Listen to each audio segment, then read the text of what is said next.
Hi, I'm Cassie, and today I'd like to ask you, are you currently satisfied with the ease of access that you have with your internet, the semi-reasonable price that you pay for your internet each month, and the variety of content that you're allowed to see?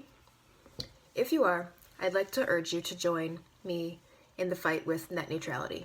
The idea of net neutrality was not very popular in previous years due to the fact that there was never really an issue with it.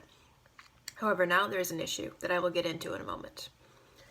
So the idea of net neutrality was quite taboo in recent years, meaning that not a lot of people know what it is. So if you don't know what it is, that's okay. I'm going to tell you.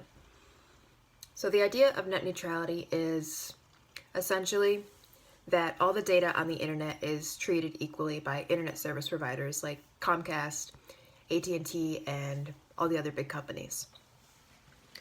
However, recently,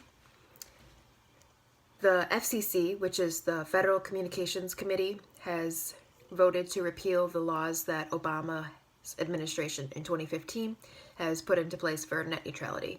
And essentially, when they repeal them, we're getting rid of net neutrality. So that means that the Republican Party does not want net neutrality. And the problem with that is that it will change our internet experience essentially forever if we don't do something about it. So without net neutrality, we will not even have a semi-decent internet experience. And the reason is that we will have higher prices to pay for our internet. There will actually be banned sites by the internet service providers, and the corporate greed in this country will skyrocket to an all-time high, even higher than it is now. So in the topic of higher prices for internet, if we have net neutrality, the internet service providers will not be allowed to throttle our data, which means that they cannot create fast lanes, which is taking a group of people, say, pay this price, it's higher, but you'll have faster speed, and then they have another group of people over here that are paying a lower price and their speed will actually be slower. So if we do have net neutrality, that will not be allowed to happen. The internet service providers will not be able to implement that policy. But if we don't, that can happen, and that's very bad for everyone, I think, because it's very unfair to the fact that they're prioritizing people with more money than other people. And the idea of net neutrality is all about equality for everyone in terms of internet. Another reason we need net neutrality is so our favorite sites, even like Reddit, essentially anything could be banned by the internet service providers if we do not have net neutrality.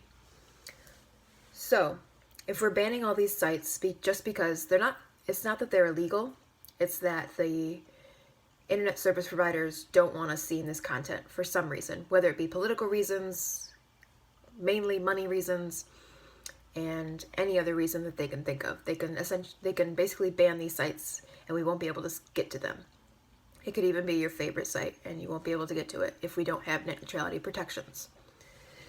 And the last reason we need net neutrality is because the corporate greed in the country has skyrocketed to an all-time high, and it'll continue to go higher and higher.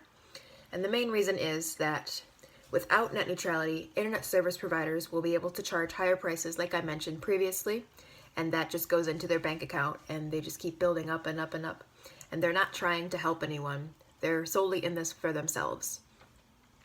So the corporations are counting on net neutrality to be outlawed, so they will get more money in their company. So, in order to achieve the goal of keeping net neutrality, we must educate, contact our governments, our local governments, and petition for net neutrality laws.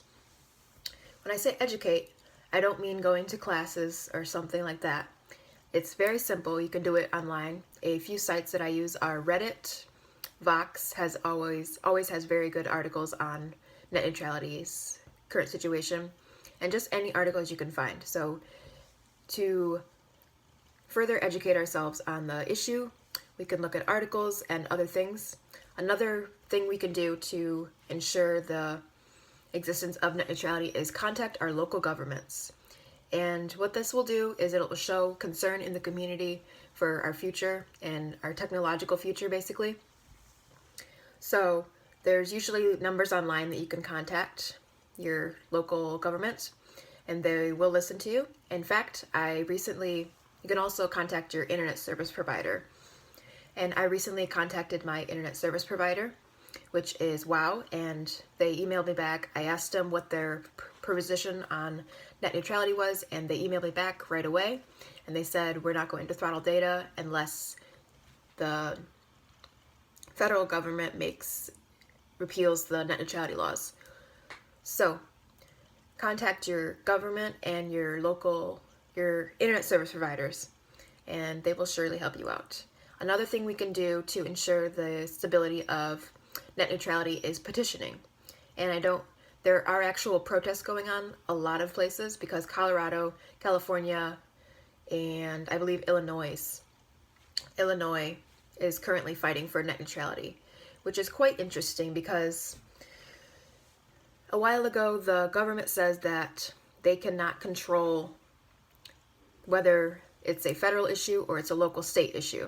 And I found that very interesting due to the fact that people have been confused by this because they're kind of wishy-washy on the issue.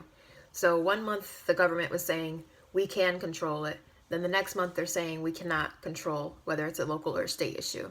So I found that very interesting. But my main point of this is to go out and petition, either physically or there's a lot of online petitions online for us to sign. And if you don't feel that's effective, start talking about it with your friends and just get the issue out there. It's going to help no matter what. So when we're visualizing the success of having net neutrality, our main successes are going to be we're going to keep our free and open internet. We'll be able to access all the content we access right now. We'll be saving money. We won't be spending extra money on unnecessary fees that the government and the internet service providers will impose on us. And like I said before, we'll be able to keep all the content we have.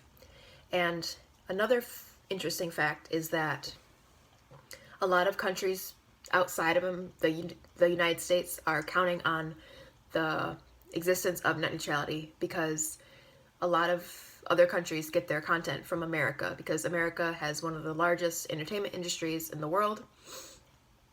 And these other countries are actually counting on us to have net neutrality so that content won't be censored even more than it is in other countries. So that's an interesting thing. So we can look forward to keeping our internet open and free. We can look forward to not spending extra money that we don't need to spend. And we can look forward to all the content that we have now currently. So to take action, I urge you to contact your internet service providers, read as many articles as you can to educate yourself on the issue, and also contact your local government.